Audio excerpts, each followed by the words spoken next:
Welcome to the Radical Imagination. I'm your host, Jim Vrettos, and I'm a sociologist who's taught at John Jay College of Criminal Justice and Yeshiva University here in New York City. Was Jesus a Nazi? During the Third Reich, German Protestant theologians, motivated by racism and traditional Christian anti-Semitism, tried to portray him as just that by redefining Jesus as an Aryan and Christianity as a religion at war with Judaism. The Reich in 1939 created the Institute for the Study and Eradication of Jewish Influence in German Religious Life. It became the most important propaganda organ of German Protestantism, exerting a widespread influence on German life and culture. It helped produce a Nazified Christianity that became a vital support for Hitler's war against the Jews. America's history has also included the development of a religious racist right founded as a 20th century redemption movement to take back the nation for white people in the name of God. It rejected an abolitionist, social justice Christianity in favor of a slaveholder religion, as Frederick Douglass called it. The church in America, with every major U.S. denomination split over these two positions, is still reckoning with its complicity in perpetuating a politically distorted and heretical Christianity. Our guests today on the Radical Imagination have done groundbreaking, courageous work on these issues and the false moral narratives they represent. Susannah Heschel is the Eli M. Black Distinguished Professor of Jewish Studies at Dartmouth College and the chair of the Jewish Studies program. Her scholarship focuses on Jewish and Protestant thought during the 18th, 19th, and 20th centuries, including the history of biblical scholarship, Jewish scholarship on Islam, and the history of anti-Semitism. She's been active writing about Judaism from a feminist perspective, rather than discussing women from Judaism's point of view.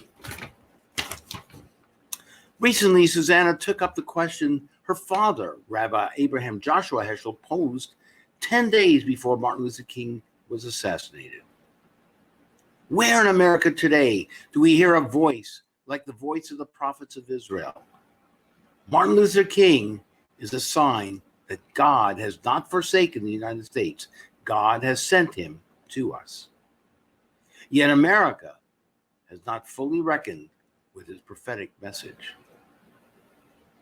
Jonathan Wilson-Hartgrove is a Christian writer, preacher, and moral activist who writes about racism and the central importance of racial reconciliation in Christianity. He identifies with the new monotheism movement and has been a key leader, friend, and strategist with the Reverend William Barber through Moral Mondays and the Poor People's Campaign, a national call for moral revival. He has co-authored numerous articles and sermons with Reverend Barber, including their major work, The Third Reconstruction, Moral Mondays, Fusion Politics, and the Rise of a New Justice Movement. Jonathan's latest book is Revolution of Values, Reclaiming Public Faith for the Common Good. Welcome, Jonathan and Susannah, to the Radical Imagination. It is so wonderful. It's a blessing to have both of you here. I've been wanting to do this for a long time. This is such a natural combination, and you both have been so active and so courageous in your writings and your work, and similar concerns about fascism and authoritarianism and so on. So again, welcome so very much to the show. Thank you. Great to be with you. Thank you, Jim. It's a joy to be here together. I'm excited about this conversation. I am too. And how to begin? Why don't, Susannah, what do you mean? Tell our audience, explain a little bit about what you mean by the Aryan Jesus. Sure. So, as you know, in Nazi Germany, people were divided into two. You were either a German Aryan or you were a Jew. Of course, the problem was that there were Jews Aryans who were married to each other, people who had one parent who was Jewish and one who was not Jewish. And anyway, Aryan German Jews had lived in Germany at least since the 3rd century, 4th century.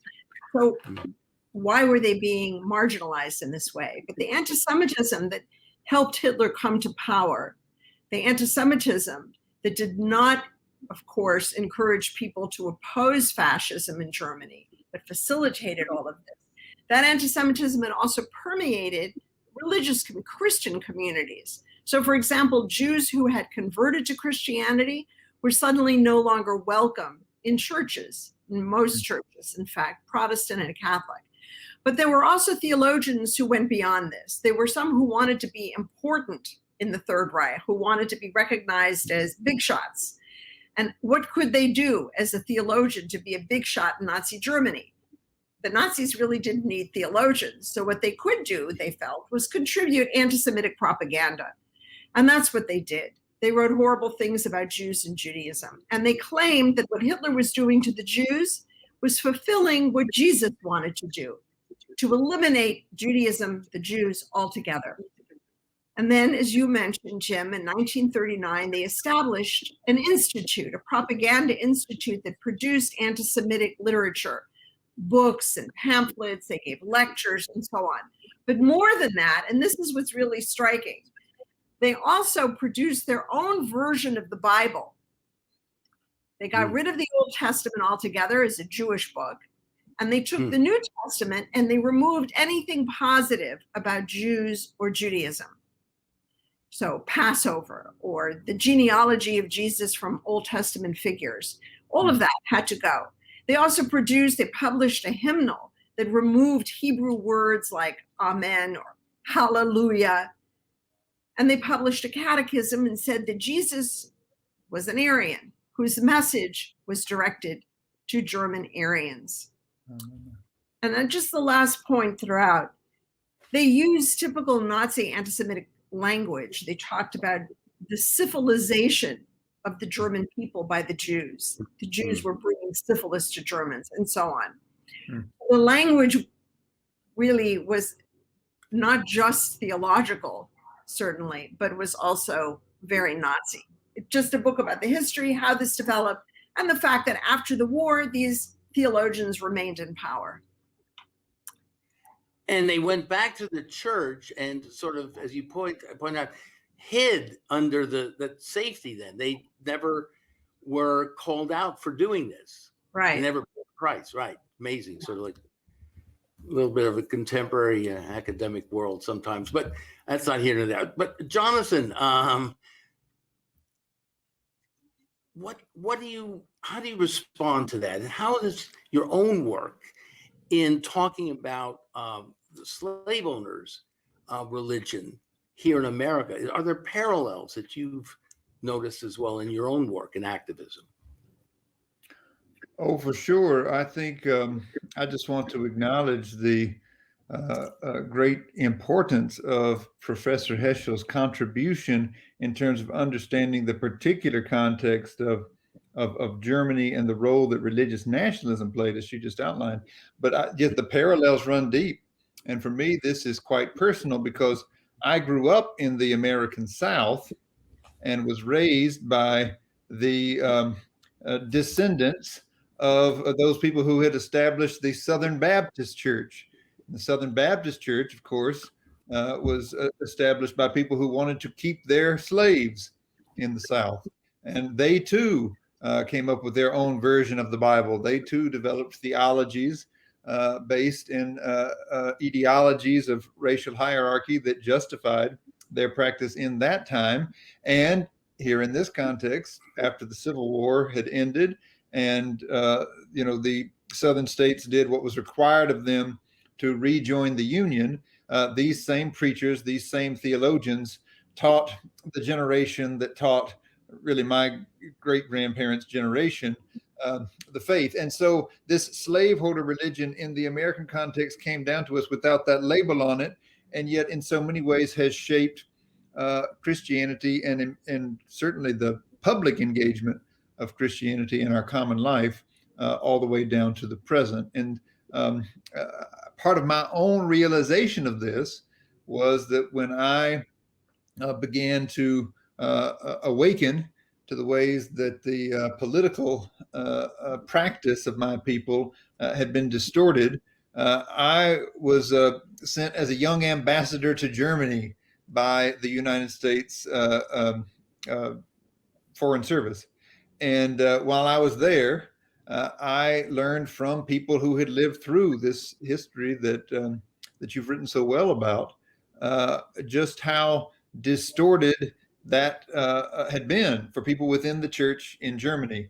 And in many ways, it was that experience of hearing from people in Germany who could name their own deception and the distortion of their faith that helped me come back and wrestle with my own formation in faith in my own context. So I'm so grateful for your scholarship, and in many ways hold it alongside those scholars here in the U.S. context who've looked back at the perpetuation of slaveholder religion, especially after the war. I think about H. Shelton Smith and the work he did on the theologies and the preaching of the redemption movement after the war. So thank you. It's indeed important to be engaged with you and to think about what this kind of religious nationalism is doing now in our context, because I think it's still very much present with us. This is a really poignant, very important excerpt from your book I'd like to just read here. It points out that you went to Germany as a young ambassador of the United States through an exchange program that the State Department had overseen since World War II. You spent a year learning what we mean, what we remember when we remember the Holocaust and say never again. You listened to stories about the rise of the Nazi Party in the 1930s and met people who've been recruited into the Hitler movement as preteens. I realized, to quote you, how something that seemed so obviously evil in my history classes had been presented as a righteous good by fascist Christians. An elder in the community where I lived broke down in tears as he described to me the pride he felt saluting Hitler and standing up for his nation as a 12-year-old boy. The swastika at the center of the flag was a Christian cross, he reminded me. When he and his friends marched in nationalist parades, they were doing their Christian duty. And if they had been old enough, he knew they would have done their part to deliver Jewish neighbors to the ovens. That's an incredible quote, Jonathan. Susannah, you want to comment on what Jonathan just was saying? Yes, Jonathan, thank you very much for the work that you're doing. I have to say that you and I'm sure, agree that this is an old problem, and that we have yet to find in the course of history a way to prevent any religion, from doing evil in its name, and from having something inside that would bring it to a halt. And so it's an old problem. I don't think there's an easy solution to it. And of course, I'm very worried about the current state of the United States and what we call white supremacy, white nationalism, and so on, that is deeply embedded in Christian symbols. Same time, I'll just say that there's work that's been done about Jews who owned slaves in the Caribbean and the American South, or participated in the slave trade. We can ask a larger question. It's about slavery, but we're also talking about the wealth that comes from a slave economy. We can ask about all of the institutions of the United States, the beautiful buildings, synagogues, churches, libraries, universities that were built because of the philanthropy, often, of Americans who earned that money in the slave economy. And I'll just mention one last thing, which is a colleague at the University of Toronto, historian Natalie Z. Davis, came across an old Passover Haggadah that was from one of these Jewish slave-owning families in Suriname. She wrote about it, and she raised the question, what does it mean, a Jewish family celebrating Passover, which is about the liberation of the Jews from Egypt, from Egyptian slavery, the Israelites? What does it mean to sit down on Passover at your dining table with your family and read the Passover Haggadah when you own slaves? Hmm. And that contradiction didn't seem to occur to that family, Yeah. and probably many others. So there's a way in which, on the one hand, there are Christians, let's say, that I've written about, who come up with a Christian justification for slavery, for disenfranchisement of Jews, and so on, deportation. But on the other hand, there are also Christians and Jews who simply have a kind of block in their mind, and they don't realize that what my father said, to be silent on Vietnam and pray is blasphemy. So we need to at least open the eyes of our fellow human beings to realize that you can't go every week to church or synagogue, or mosque, and pat yourself on the back and say, I'm such a good person. Yeah. And then spew all kinds of racist ideas and participate in a racist society without any kind of prick of the conscience. I think that's so important. And your point is especially clear that, this isn't particular to any religious tradition. This is a temptation that comes with religion. And in some ways, I think it affirms the power of religion, right? Religion is a powerful force in individuals' lives. It's a powerful cultural force, which is why any economic system, any empire that wants to have power necessarily uses this powerful force and attempts to co-opt it. And so part of what your observation points to, I think, is the importance of those traditions within every religious tradition that have tapped the deep resources of those traditions in order to promote justice, and in particular to lift up those who are marginalized and excluded in any society. And that's why the Poor People's Campaign here in the United States today has named religious nationalism as one of the interlocking injustices that we have to address if we're going to lift from the bottom so that everyone rises. It's impossible to imagine the political quagmire we're in apart from the support of a distorted religious nationalism. And at the same time, we're insistent that it must be a moral movement that taps all of our religious and moral traditions in order to raise up and bring together people who want to work for the common good. And one more thing I wanted to say is that for folks who maybe haven't read The Aryan Jesus and don't know your scholarship, I think one of the essential insights of just the kind of research you did in that book is that you looked at an institution and the way an institution served to build a culture and to create a kind of legitimation across various communities and even disciplines in the Third Reich. I think that's important to understand in our own context, because part of the work that I've done in Revolution of Values and have been teaching over the last few years in seminaries around the country is in particular the last 40-year history of how institutions were built, and were built by the money of vested interests in this country in order to perpetuate a fundamentalist and reactionary Christian nationalism. It always happens through institutions. And so we have to pay attention to the role of institutions and to the way they shape even the way we talk about faith in public life.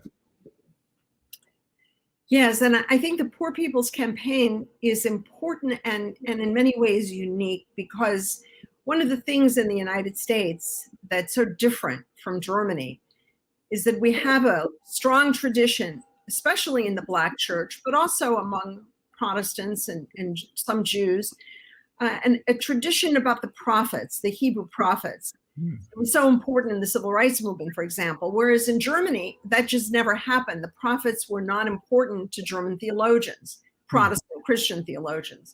So they didn't have the resource biblically to speak up, to protest. And that prophetic position that you see exemplified in the Poor People's Campaign is also a position that says religion should not get into bed with the government. Religion has to be independent. And that's so important. That is the prophetic position. And in some sense, the prophetic position is a position of being in diaspora.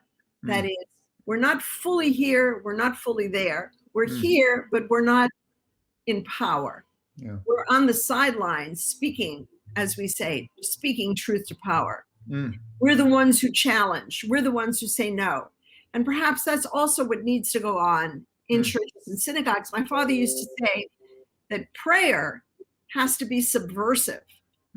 Subversive. So you go in to pray and you come out a bit shaken. Yeah. Well, I think that's powerful. I wanted to tell you that a couple of years ago, Reverend Barbara and I went around. I think we went to a dozen seminaries one semester to talk about public theology.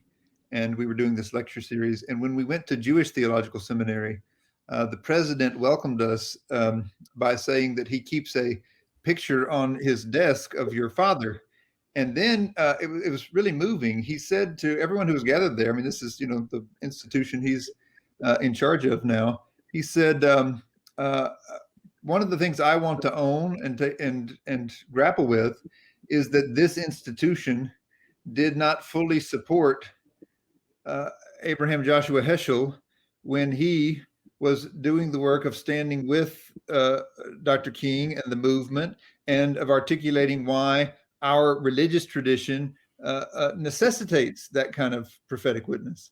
And part of what he wanted to point out is what you were saying earlier about the kind of blinders and the kind of silence that religious institutions can have in the midst of social crisis, right? As I've looked at slaveholder religion and the way it has been perpetuated since the end of the Civil War, one of the things that I have realized is that it's always been a minority of Christians who've actively advocated for white Christian supremacy, but there's been a broad middle that has been willing to be quiet, to pretend that faith is primarily about individual issues or primarily about family concerns, and has sort of ceded the public witness of the church in the United States to those on the extreme right. And so I think that's an aspect of religious life that the prophets, of course, always challenge us on, and that we have to be serious about. To be, as you're saying, committed to prayer is to be committed to opening yourself before a just God who looks at all of the injustice that's happening in the world and says that we can't tolerate that. Yes, I understand. I would just say that Do you find that looking back from go ahead. today, to look back at the civil rights movement that took place 60 years ago, and say, well, we should have supported Rabbi Heschel then. It's easy to say something like that 60 years later. The problem is that today, if my father were alive, would the seminary be supporting him today, now, with the kinds of issues that he would be raising? That's the question. So, Susannah, where in the Jewish community would your father be more accepted today? Truah, for instance, or the World Jewish Service Organization of Ruth Messinger. There are groups like that. And there are also synagogues that are trying to exemplify my father's teachings. I don't see them in Boston, but I know there are some in New York and in Los Angeles. I think about Ikar, Rabbi Sharon Bruce, and so on. So yes, there are places. I don't see it at the Jewish Theological Seminary. And it's very nice that the chancellor said that, but I wonder how many on the faculty would agree with him.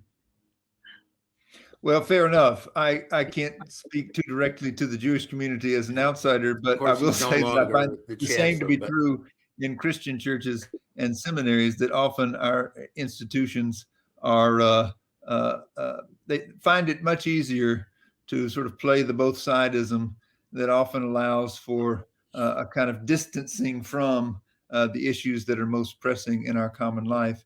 And I think that it is the prophetic challenge to always say, no, you have to decide which side you're on. I agree.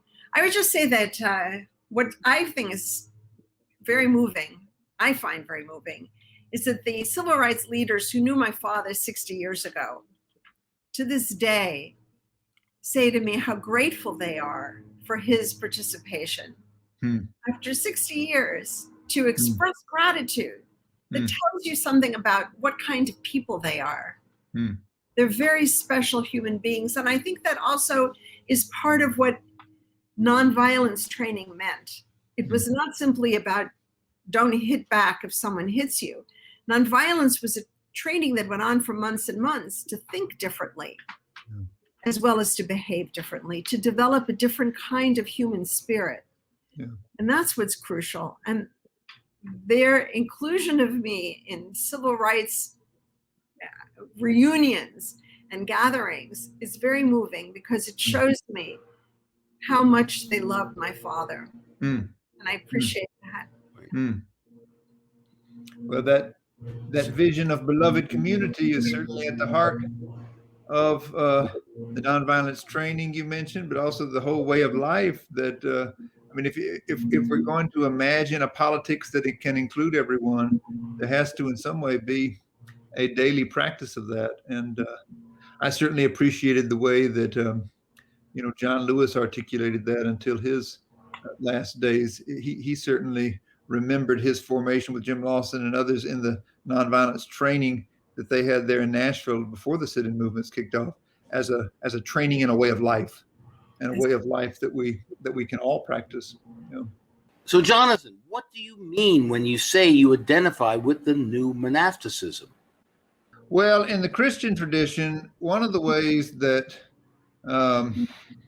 we've tried to come back to the original message over and over again is by these kind of marginal movements where people have gone off to the edge and experimented in the gospel way of life, first in the Egyptian and Syrian deserts, and then Benedict went up into the hills outside of Rome, and St. Francis became a mendicant and wondered about the land in Italy. But in various contexts, people have tried to step apart from the norms and assumptions of a society that calls itself Christian, but isn't very committed to the fundamentals of the way of Jesus, and those have been called monastic movements.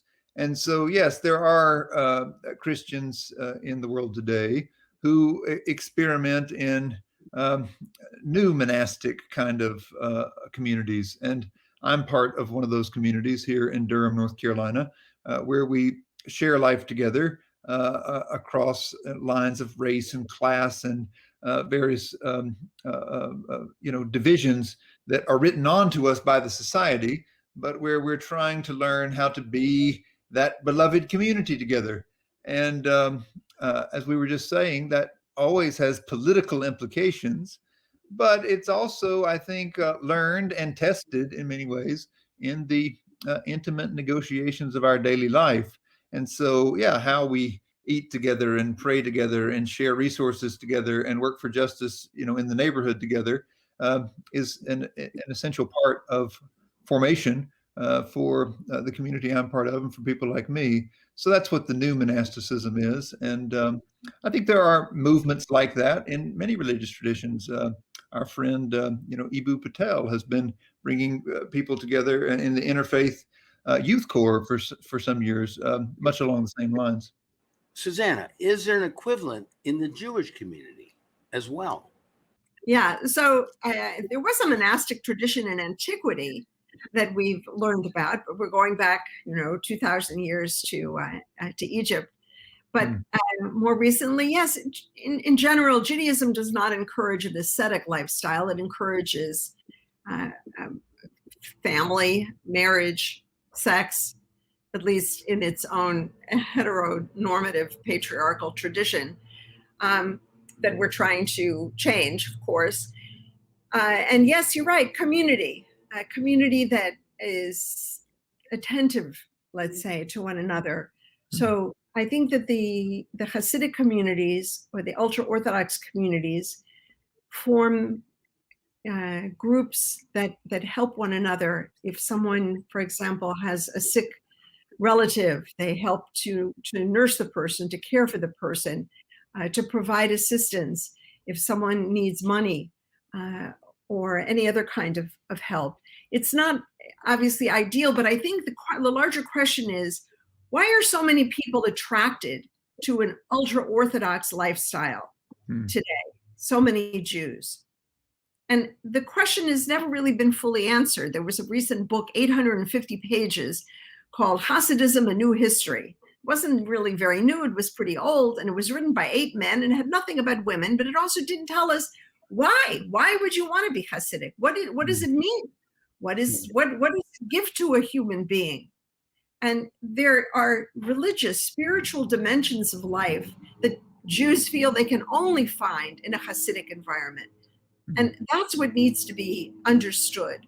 And yes, there are strictures and there can be rigidity and isolation from the world that not everybody wants, but perhaps there are ways of living and being with others in community that we could adapt also for people who aren't willing, let's say, to live in an ultra-Orthodox way. And we neglect that. We forget about that. And that's a pity. I also would just add that my experience of living in Dallas, Texas, that was my experience of the South. It's not quite the South, but in its own way, it's Texas. I lived in Dallas for 3 years. I was a professor at Southern Methodist University in the Religious Studies department.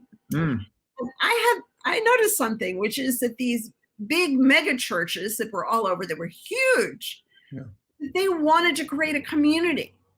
That's what they wanted. And they also wanted, I think, they wanted to be Jewish in a certain way. That is, they wanted to have an ethnic dimension to being Christian.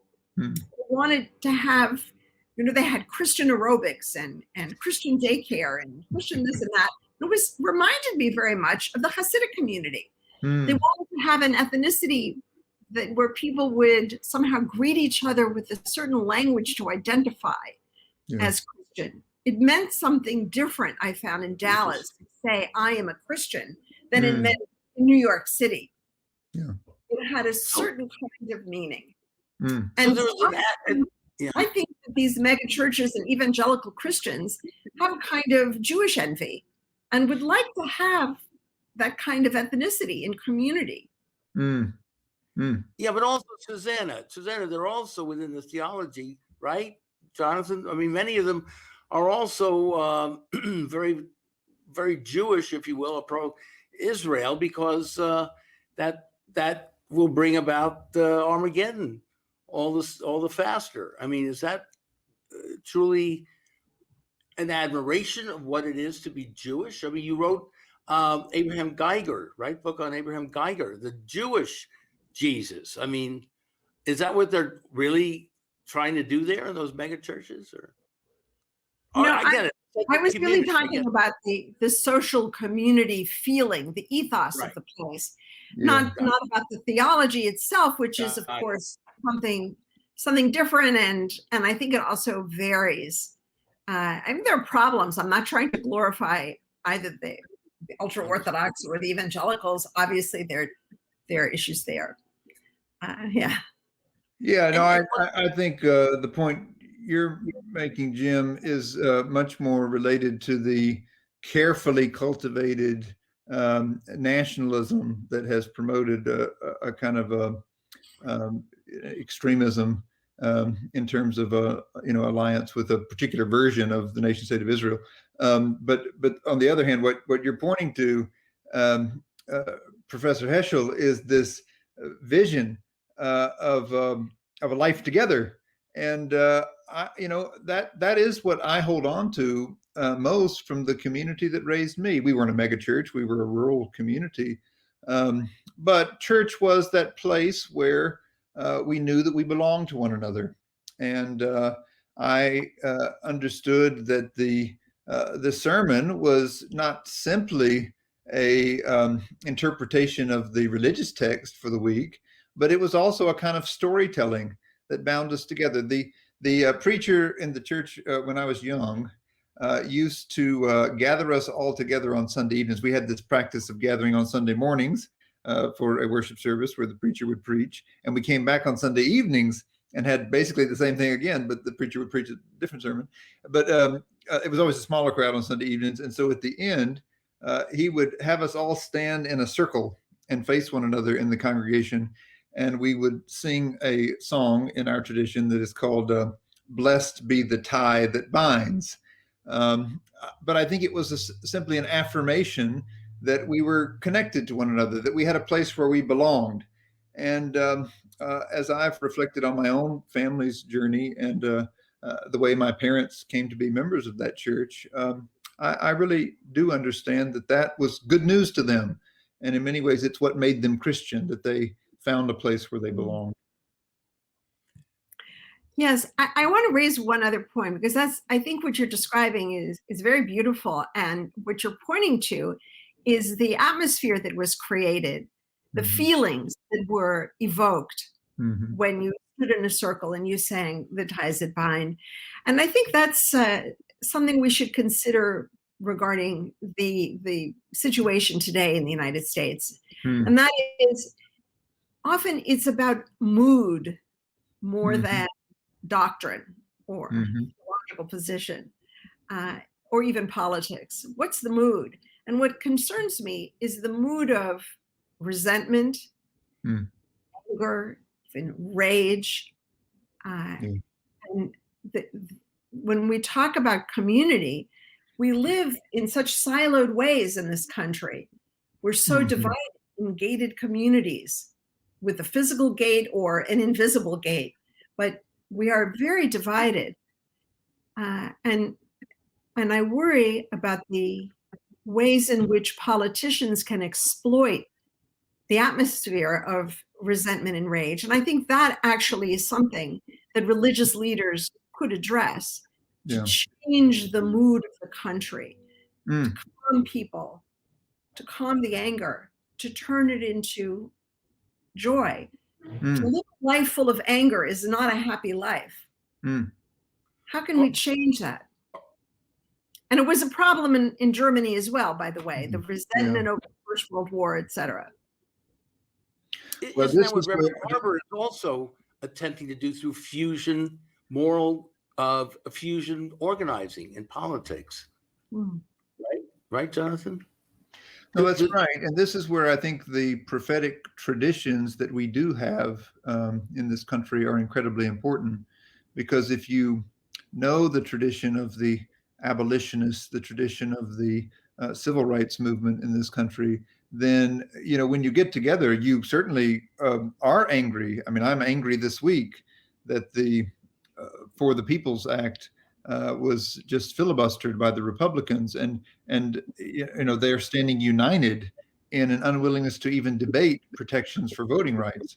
But when we gathered this week to protest that, we ended by singing, "I've been working for justice a long time and I ain't tired yet," which is very different than just saying, you know, this is a damn shame. No, it is a shame. But there's more than that, right? There's a long tradition that has offered us a better way, and in which, you know, we can lean into not being tired yet. We can be angry, we can be frustrated, but not tired, because we have to fight on. And I think that's a critical resource for anyone who wants to be part of building a beloved community. Again, Jonathan, let me quote from your book about the same people you're talking about. Their faith doesn't chasten their enthusiasm for authoritarian politics. It quickens it. How does that connect with the idea of a beloved community? Well, again, we're talking about something very powerful, and it can go either way. And so I think the question is, what are we going to invest in? Are we going to invest in building movements and a culture that ties our deepest moral values to a pursuit of the common good? Or are we going to remain silent while we know that the oil companies and the moneyed elites of this country have already invested hundreds of millions year after year in building religious nationalist organizations that will tap faith in order to encourage the extremism that they know will divide people and allow them to hold on to power and money. And so I think that's the choice we face. And as people who are committed to justice and to lifting this country from the bottom, I think we've got to lean in hard to building a bigger and broader culture that taps those moral traditions for the good. Yeah. As you put it also, repentance is turning around and going in the other direction. The revolution of values. And I assume you would agree with that sort of thinking, right, Susannah? Absolutely. I think it was wonderful what you just said, Jonathan, about democracy and the common good. And one question is, why do people today think that authoritarian regimes are an improvement over democracy? Part of it is, I imagine, that democracy means trusting our fellow citizens, trusting that everyone has a vote and that there is such a thing as a common good, rather than seeing the other people, those who are not me, those people are somehow a threat and a danger. Why are they viewed as a danger that has to be controlled by an authoritarian leader? And of course, there's an assumption that an authoritarian leader will keep those people under control, but I myself will be free, which of course is not true. It's nonsense. Yeah. So how can we have a sense that there is indeed a common good and we can trust one another? What has led to the mistrust? Yeah. I can point to some things, of course, but point to some things. Well, Point one of the things we know in terms of the institutions I was talking about earlier is that they invested in culture wars, yes, beginning in the 1970s, because they understood that with an increasingly diverse voting demographic, their white voting bloc would not be able to overwhelm everybody else unless you could divide that everybody else. And so the culture wars became a way to use faith to divide people over these issues. And so part of the reason people get so fired up about these things is that these issues have been cultivated as arguments that touch at people's basic identity. They've made movies and books and radio programs that say, "Are you pro-life? How could you be against life?" Right? And by creating this life issue in the evangelical community, they have tried to pit people against one another and say, if you side with liberals, then you're not a real Christian. But then the Christian who opens their Bible and reads Jesus saying, "Blessed are the poor, for the kingdom of heaven belongs to them," that Christian is a confused person, because where would they go to be pro-life in that way, right? To be pro-life in a way that would be in solidarity with the poor. I think what you're pointing to is that we don't really know each other in this country.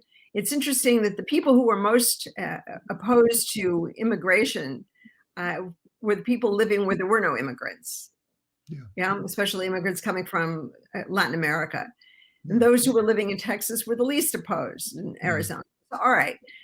Well, in Germany, and this is a little bit tongue-in-cheek, in Germany, one of the things that they've done, of course, they've built Jewish museums and they incorporate visits to the museums in the school curriculum and so forth. But here's something that was done that's sort of funny.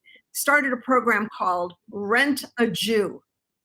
That is, for free of charge, you could call up a number and you could invite a Jew who would volunteer to come to your dinner party, come to your dinner table, and interact and talk to you. So you would get to know who was a Jew. In the Jewish Museum in Berlin, they had something for a while called Jew in a Box. They had someone who would stand behind a table and you could come up and ask the person anything about Judaism. And they had different Jews who volunteered to go in the box and answer the questions. But I actually think, I'm being somewhat facetious now, but in 1893, there was a Parliament of World Religions in Chicago. And people came from all over the world and displayed their religious traditions. Something like that is a very effective thing to do. It's been repeated, the Parliament of World Religions. It still exists as a rubric. But I wish there would be a way that we could break through these gated communities in America and people could know one another. Yeah. I don't think we know each other. I think there are a vast majority of Americans know people from their own small community and not people from other communities. I wish we could do something about that. You're absolutely right. You're absolutely right. And it makes me think of how, here in Durham, where I live, at the beginning of the Trump administration, we learned about a pastor who was going to be deported because of his documentation status. And so we invited him to take sanctuary in our church. And so he came and he actually lived in my office for 3.5 years.